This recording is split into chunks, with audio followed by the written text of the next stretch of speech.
Hi, you guys. Welcome back for our daily practice questions. As always, I like to get into my intro and disclaimer before getting started with our questions for today. So, for those of you who are familiar with me, hey, y'all. For those of you who are new here, welcome, welcome, welcome, y'all. I'm Dr. Brittany Weinstock. I am a family nurse practitioner, and I'm the founder and CEO of the Nursing Studio. I provide resources, tools, review courses, review books, and one on one sessions to assist nurses as well as nurse practitioners with success on their boards as well as in practice. I've been doing this since 2015, assisting nurses and nurse practitioners internationally with exam success, and we have assisted thousands at this point, and I just love what I do. So if you need any of my assistance, just let me know.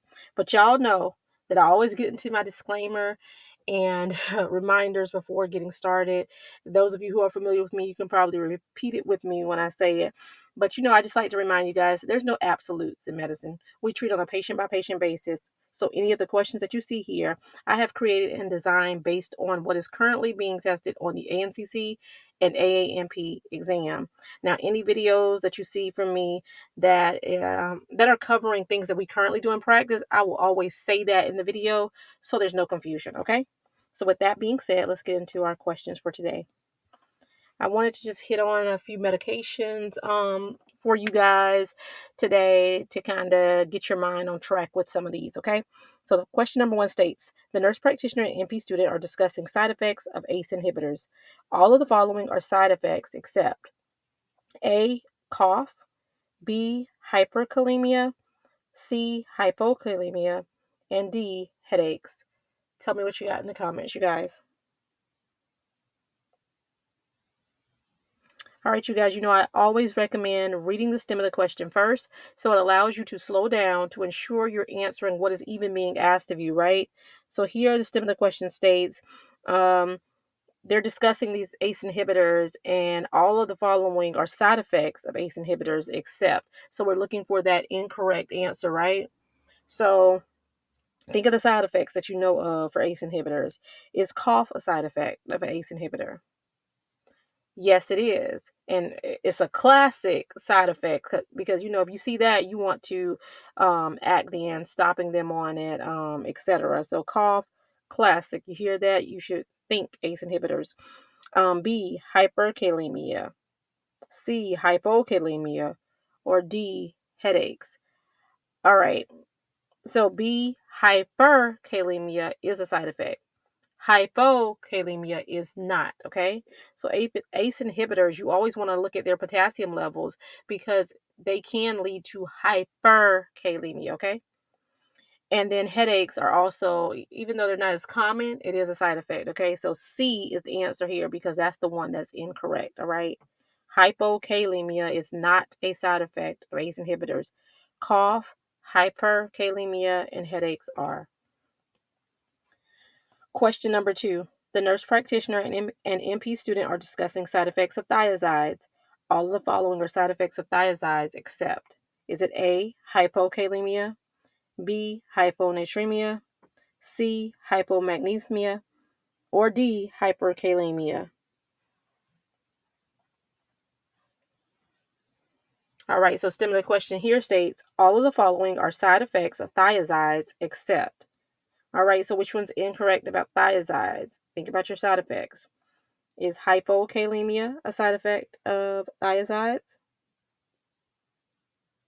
Yes, it is. Hyponatremia? Yes.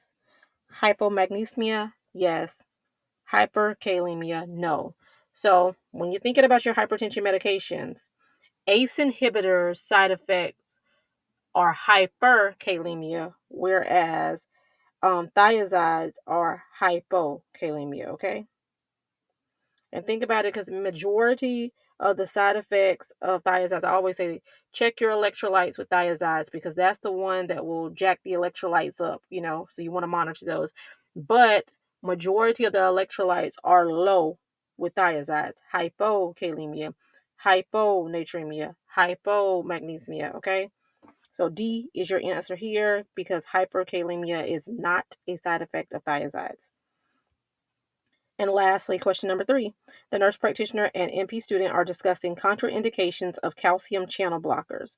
All of the following are contraindications of calcium channel blockers except A, heart block, B, allergies to calcium channel blockers, C, hepatic insufficiency, or D, asthma? Take a moment and tell me what you got, you guys.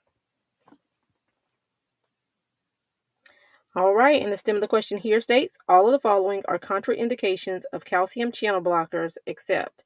So is it A, heart block? That is a contraindication. B, allergies to calcium channel blockers. Of course, allergies to anything is contraindicated in that particular medicine, right? Because you're not going to give something you're allergic to.